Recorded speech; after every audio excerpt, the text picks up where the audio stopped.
कहानी की शुरुआत होती है एमिली नाम की एक डांसर लड़की से।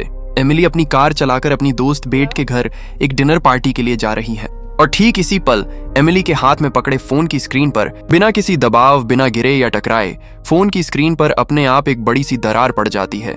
एमिली घबराई हुई हालत में बेट और उसके पति ली के घर पहुंचती है, जहां माहौल बहुत गर्मजोशी भरा है। घर के अंदर उनका एक पुराना एक्टर दोस्त माइक भी पहले से मौजूद होता है। माइक बताता है कि वह सालों पहले एक बहुत मशहूर टीवी शो रॉसवेल में मुख्य कलाकार के तौर पर काम कर चुका है। माइक अपने उस पुराने टीवी शो के दिनों को याद करता है और अपने किरदार के बारे में बताता है। इसके बाद एमिली अपनी जिंदगी का एक बेहद दुखी और कड़वा सच सब दोस्तों के साथ शेयर करती है। वह बताती है कि वह एक बहुत ही बेहतरीन और प्रोफेशनल डांसर थी। उसने बहुत मेहनत से एक बड़ा डांस शो डिजाइन किया था और उसका प्रीमियर होने वाला था, लेकिन आखिरी मौके पर शो के आयोजकों ने दुनिया की मशहूर डांसर स्वेतलाना असोरानो को मुख्य रोल दे दिया। आयोजकों ने एमिली को उसका अंडरस्टडी यानी बैकअप डांसर बनने का ऑफर दिया। एमिली ने अपने गुस्से और आत्मसम्मान की वजह से वह ऑफर ठुकरा दिया। नतीजा यह हुआ कि वह मौका एक दूसरी डांसर कैथरीन मेरिट को मिल गया। एमिली का करियर वहीं रुक गया और कैथरीन आज पूरी दुनिया में बहुत मशहूर हो चुकी है। बेट सब मेहमानों को खाने से पहले वाइन सर्व करती है और माहौल को हल्का बनाने की कोशिश करती है। बेट एमिली का तनाव दूर करने के लिए अपनी बनाई एक खास जड़ी बूटी वाली दवा यानी रेस्क्यू रेमेडी ऑफर करती है। बेट बताती है कि इस दवा में दिमाग को शांत करने के लिए थोड़ा सा केटामाइन भी मिला हुआ है। केटामाइन एक बहुत ही खतरनाक ड्रग है जिसे घोड़ों को बेहोश करने वाले ट्रैंक्विलाइजर के रूप में जाना जाता है। एमिली और माइक चौंक जाते हैं और एमिली हंसते हुए उस दवा को पीने से साफ इनकार कर देती है। तभी दरवाजे की घंटी बजती है और अमीर अपनी नई गर्लफ्रेंड लॉरी के साथ अंदर आता है। लॉरी बहुत ही बोल्ड, लंबे काले बालों वाली और टाइट ड्रेस पहने हुए एक आकर्षक महिला है। लॉरी के आते ही कमरे के माहौल में थोड़ा सा खिंचाव और तनाव बढ़ जाता है क्योंकि वह केविन की एक्स है। थोड़ी ही देर में केविन और उसका दोस्त ह्यू भी अपनी पत्नी के साथ पार्टी में पहुंच जाते हैं। सब लोग डिनर टेबल पर बैठकर खाना खाने लगते हैं और हंसी मजाक का दौर शुरू होता है। ह्यू अचानक अपनी जेब से अपना स्मार्टफोन निकालता है और सबको दिखाता है। ह्यू बताता है कि अभी रास्ते में आते वक्त उसके फोन की स्क्रीन भी अपने आप हाथ में ही टूट गई। एमिली अपनी जेब से अपना फोन निकालती है और दिखाती है कि उसके साथ भी रास्ते में यही हुआ था। दो अलग अलग लोगों के फोन एक ही रात में अपने आप हाथ में टूट जाना सबको बहुत अजीब लगता है। ह्यू बताता है कि आज रात आसमान से मिलर्स कॉमेट नाम का एक बहुत दुर्लभ धूमकेतु गुजर रहा है। न्यूज चैनलों पर लगातार इस धूमकेतु के बारे में बड़ी बड़ी खबरें दिखाई जा रही हैं। एमिली याद करती है कि उसने एक किताब में 1923 के फिनलैंड की एक घटना के बारे में पढ़ा था। सन 1923 में फिनलैंड के ऊपर से भी ऐसा ही एक विशालकाय धूमकेतु गुजरा था। जब वह धूमकेतु पृथ्वी के पास से निकला तो फिनलैंड के एक गांव में लोग पूरी तरह दिशाहीन हो गए थे। लोग रास्तों का पता भूल गए थे और भ्रमित होकर दूसरों के घरों में घुसने लगे थे। एक महिला ने पुलिस को फोन करके रोते हुए कहा था कि घर में खड़ा आदमी उसका पति नहीं है। महिला ने दावा किया था कि उसने अपने असली पति को कल ही मार दिया था, इसलिए यह आदमी कोई बहुरूपियां है। ये खौफनाक ऐतिहासिक कहानी सुनकर सब दोस्तों के चेहरे से हंसी पूरी तरह गायब हो जाती है। ह्यू अपना फोन चेक करता है और बताता है कि फोन में कोई नेटवर्क नहीं आ रहा है। देखते ही देखते सब अपने अपने फोन चेक करते हैं और सभी का सिग्नल शून्य हो जाता है। घर का वाईफाई राउटर बंद हो जाता है और लैंडलाइन फोन में भी सिर्फ सन्नाटा सुनाई देता है। अमीर अंदाजा लगाता है कि इलाके का मुख्य सेलुलर टावर पूरी तरह ठप हो गया है या जल गया है। माइक मजाक में कहता है कि शायद धूमकेतु ने टावर को उड़ा दिया है। तभी अचानक पूरे घर की लाइट पूरी तरह से गुल हो जाती है और सन्नाटा छा जाता है। अचानक छाए घने अंधेरे से घर के अंदर अफरा तफरी और डर का माहौल बन जाता है और घर के कुछ टेबल लैंप वापस जल उठते हैं। जब वे कांच के दरवाजे से बाहर बालकनी की तरफ देखते हैं तो उन्हें एक हैरान कर देने वाला नजारा दिखता है। पूरा मोहल्ला काले अंधेरे में डूबा है, लेकिन 2 ब्लॉक दूर एक घर में रोशनी जल रही है। उस घर की खिड़कियों से तेज पीली रोशनी छनकर बाहर आ रही है, जैसे वहां बिजली कट ही न हुई हो। माइक कहता है कि पूरे इलाके का पावर ग्रिड ठप है, तो सिर्फ उस एक घर में बिजली कैसे आ रही है। अमीर कहता है कि हो सकता है उनके पास भी हमारी तरह कोई जनरेटर या सोलर सिस्टम हो। ह्यू बहुत बेचैन हो जाता है और कहता है कि उसे अपने भाई ब्रायन से किसी भी तरह बात करनी है। ह्यू सोचता है कि अगर वह उस जलती हुई लाइट वाले घर तक जाए तो शायद वहां का लैंडलाइन चालू हो। एमिली उसे रोकने की कोशिश करती है और उसके भाई की दी हुई चेतावनी याद दिलाती है। एमिली कहती है कि तुम्हारे भाई ने साफ कहा था कि कोई अजीब बात हो तो बाहर मत निकलना, लेकिन ह्यू नहीं मानता और अपने भाई से बात करने के लिए जिद पर अड़ा रहता है। अमीर भी ह्यू की सुरक्षा के लिए उसके साथ उस अंधेरी सड़क पर जाने के लिए तैयार हो जाता है। अंधेरे में एक दूसरे को पहचानने के लिए वे अपने साथ हरी चमकने वाली ग्लो स्टिक ले लेते हैं। ह्यू और अमीर दरवाजा खोलकर उस घने, भयानक और अनजान अंधेरे में बाहर निकल जाते हैं। बाकी सब लोग घर के अंदर बैठकर घड़ी देखने लगते हैं और उनके वापस आने का इंतजार करते हैं। 5 मिनट बीत जाते हैं 10 मिनट बीत जाते हैं, लेकिन दोनों का कोई अता पता नहीं होता। घर के अंदर बैठे लोगों की घबराहट धीरे धीरे खौफ में बदलने लगती है। लॉरी पैनिक करने लगती है और बेट सब लोगों को शांत करने के लिए पानी और चाय देती है। तभी अचानक दरवाजे पर बहुत जोर जोर से खटखटाने की आवाज सुनाई देती है। कोई बाहर से दरवाजे को जोर जोर से पीटने लगता है और माहौल डरावना हो जाता है। माइक तुरंत दौड़कर एक भारी बेसबॉल बैट अपने हाथ में उठा लेता है। केविन भी एक भारी चीज उठाकर दरवाजे के पास बहुत सावधानी से बढ़ता है। माइक कांपती आवाज में पूछता है कि बाहर कौन है, लेकिन कोई जवाब नहीं आता। माइक हिम्मत करके बहुत सावधानी से दरवाजे की कुंडी खोलता है। बाहर ह्यू और अमीर खड़े होते हैं, लेकिन उनकी हालत बेहद खराब दिख रही होती है। ह्यू के माथे और सिर से खून बह रहा होता है और उसके चेहरे पर साफ डर दिखाई दे रहा होता है। अमीर भी पूरी तरह से घबराया हुआ और पसीने से लथपथ लग रहा होता है। वे दोनों तेजी से घर के अंदर घुसते हैं और तुरंत दरवाजा बंद करके कुंडी लगा देते हैं। बेट तुरंत फर्स्ट एड बॉक्स लेकर आती है और ह्यू के माथे के जख्म पर पट्टी बांधने लगती है। एमिली पूछती है कि ह्यू, तुम्हारे साथ क्या हुआ? ये चोट कैसे लगी और तुम कहाँ चले गए थे? ह्यू कांपते हुए बताता है कि वे उस रोशनी वाले घर के पास पहुंचे थे। उन्होंने सामने का दरवाजा खटखटाया, लेकिन किसी ने दरवाजा नहीं खोला। ह्यू बताता है कि इसलिए वह घर के साइड वाले दरवाजे की तरफ गया और खिड़की से अंदर झांका। ह्यू अपनी आंखें बंद कर लेता है और बहुत ही धीमी और थरथराती आवाज में बताता है। ह्यू कहता है कि जब उसने खिड़की से अंदर झांका तो उसने अंदर एक गोल मेज देखी। ह्यू कहता है कि जब उसने खिड़की से अंदर झांका, वहां टेबल के चारों तरफ 8 लोग बैठे हुए बहुत आराम से बातें कर रहे थे। केविन पूछता है कि तो इसमें डरने वाली क्या बात है? 8 लोग खाना खा रहे होंगे। ह्यू खौफ में बताता है कि वे 8 लोग हम ही थे। ये सुनते ही पूरे कमरे में सन्नाटा छा जाता है और किसी के मुंह से शब्द नहीं निकलता। माइक कहता है कि ह्यू, तुम पागल हो गए हो, तुम अंधेरे में रास्ता भटककर वापस हमारे ही घर आ गए थे। ह्यू कहता है कि नहीं, मैं कोई गोल चक्कर काटकर वापस नहीं आया था, और अगर मैं वापस अपने ही घर आया था तो बताओ अमीर के हाथ में ये क्या है? ये कहते ही अमीर अपने हाथ में पकड़ा हुआ एक धातु का छोटा डिब्बा टेबल पर पटक देता है। अमीर बताता है कि जब ह्यू डरकर भागा तो वह उस घर के बाहर रखा ये डिब्बा उठा कर ले आया।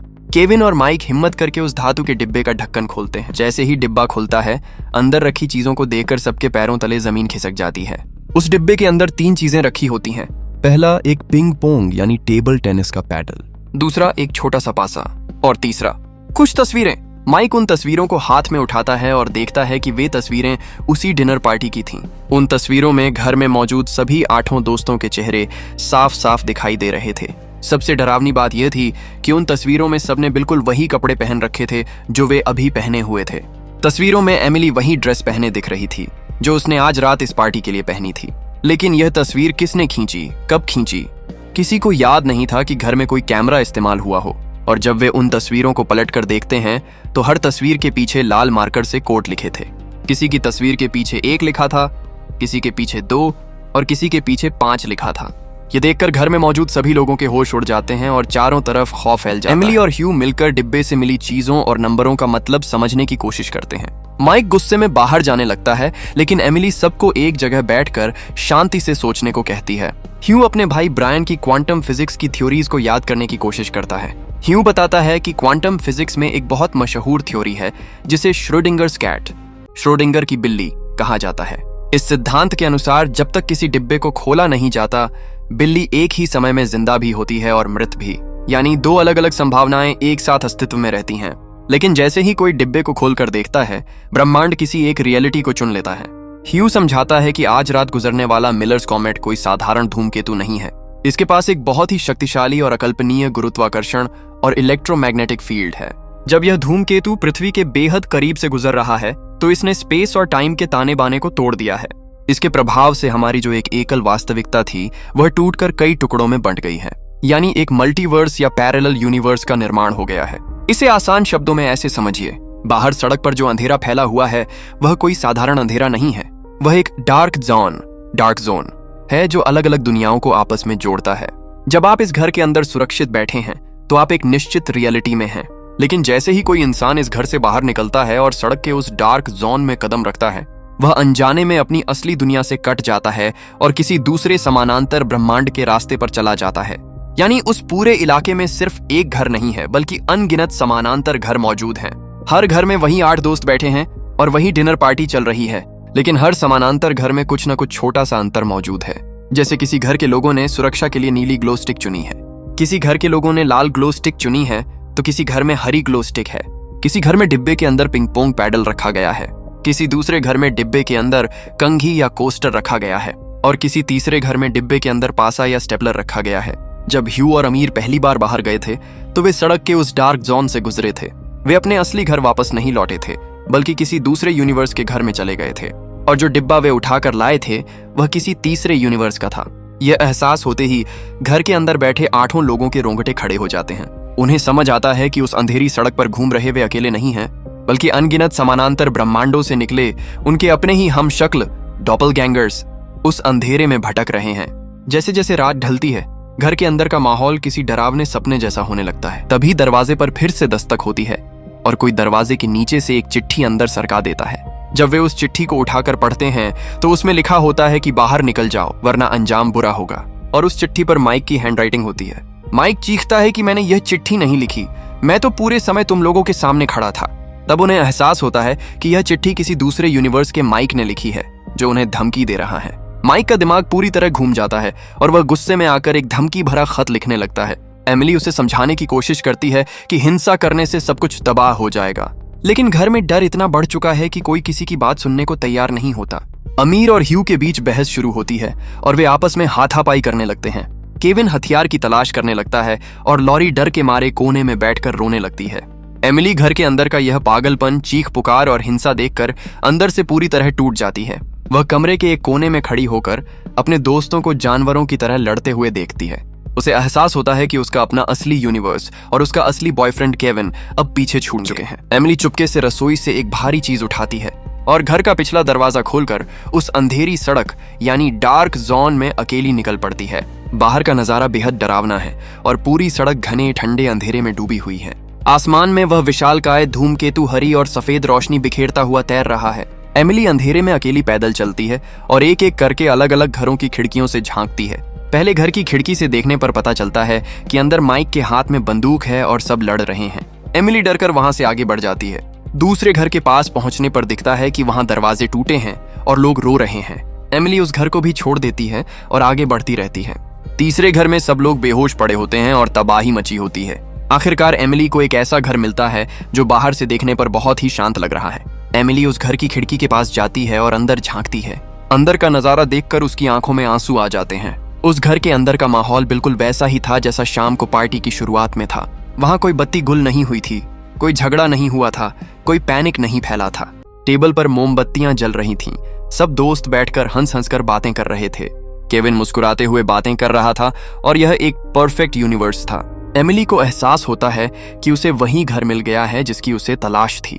वह इस खुशहाल दुनिया का हिस्सा बनना चाहती है, लेकिन उस घर के अंदर उस यूनिवर्स की असली एमिली पहले से मौजूद थी। एमिली सोचती है कि इस खुशहाल दुनिया में अपनी जगह बनाने के लिए उसे उस घर की असली एमिली को रास्ते से हटाना ही होगा। एमिली के दिमाग पर इस वक्त सिर्फ एक ही धुन सवार थी, किसी भी कीमत पर इस शांत दुनिया पर कब्जा करना। वह चुपके से उस घर के पिछले दरवाजे का लॉक खोलकर अंदर दाखिल होती है। घर के अंदर सब लोग लिविंग रूम में बातें करने में मग्न थे, इसलिए किसी का ध्यान नहीं जाता। एमिली देखती है कि उस घर की असली एमिली उठकर बाथरूम की तरफ जा रही है। बाहर से आई एमिली दबे पांव पीछा करके बाथरूम के अंदर घुस जाती है। दोनों एमिली एक दूसरे को देखकर सन्न रह जाती हैं। असली एमिली चीखने ही वाली होती है कि बाहर से आई एमिली उसके सिर पर भारी चीज से वार कर देती है। असली एमिली लहूलुहान होकर बाथरूम के फर्श पर गिर पड़ती है, लेकिन वह पूरी तरह बेहोश नहीं होती और दर्द से कराहने लगती है। एमिली पैनिक में आकर बाथरूम में रखी केटामाइन की वो दवा उठाती है जो बेट ने दी थी। वह दवा असली एमिली के मुंह में ठूंस देती है, जिससे वह बेहोश हो जाती है। इसके बाद वह असली एमिली को घसीटकर बाथटब के अंदर छिपा देती है और पर्दा गिरा देती है। एमिली शीशे के सामने खड़ी होकर अपने बाल ठीक करती है और चेहरे से खून और पसीना पोंछती है। वह खुद को पूरी तरह नॉर्मल बनाने की कोशिश करती है।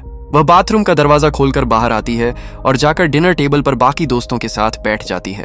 अगली सुबह सूरज निकलता है और वातावरण में उजाला फैल जाता है।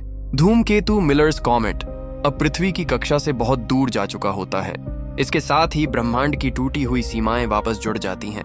समानांतर ब्रह्मांडों के बीच का वह डार्क जोन खत्म हो जाता है। जो इंसान जिस यूनिवर्स में रह गया था वह अब हमेशा के लिए उसी यूनिवर्स में फंस चुका है। एमिली सोफे पर अपनी आंखें खोलती है और सुबह का माहौल बहुत सुकून भरा लगता है। अचानक केविन की जेब में रखा उसका मोबाइल फोन बजने लगता है। रात को बंद पड़े मोबाइल नेटवर्क सुबह होते ही वापस आ चुके थे। केविन फोन निकालता है और स्क्रीन देखकर हैरान रह जाता है। केविन बहुत उलझन और हैरानी के साथ एमिली की तरफ देखता है। एमिली घबराकर पूछती है कि क्या हुआ केविन, किसका फोन है? केविन अपनी आंखें फाड़े एमिली की तरफ देखता है और धीमी आवाज में कहता है, ये बहुत अजीब है, फोन पर तुम्हारा नाम आ रहा है, एमिली का कॉल आ रहा है। ये सुनते ही एमिली के पैरों तले से जमीन खिसक जाती है। उसका चेहरा खौफ से पीला पड़ जाता है। असल में क्या हुआ था? रात को जिस असली एमिली को उसने बाथरूम में मारकर बाथटब में फेंका था, वह मरी नहीं थी। वह रात भर बाथरूम में बेहोश पड़ी रही और जैसे ही सुबह सूरज निकला और मोबाइल नेटवर्क वापस आया, उस असली एमिली ने बाथरूम के अंदर से ही अपने बॉयफ्रेंड केविन को फोन मिला दिया था। फिल्म का आखिरी शॉट एमिली के खौफजदा चेहरे पर झूम होता है। उसे एहसास होता है कि उसका राज अब खुलने ही वाला है। केविन जैसे ही फोन उठाएगा, बाथरूम में पड़ी असली एमिली सच बता देगी और इसी माइंड बेंडिंग सस्पेंस भरे मोड पर यह फिल्म खत्म हो जाती है। अगर आपको यह 15-20 मिनट की थ्रिलर मूवी एक्सप्लेनेशन पसंद आई हो तो वीडियो को लाइक करें, दोस्तों के साथ शेयर करें और चैनल को सब्सक्राइब करना बिल्कुल न भूलें। मिलते हैं अगले वीडियो में एक और नई कहानी के साथ।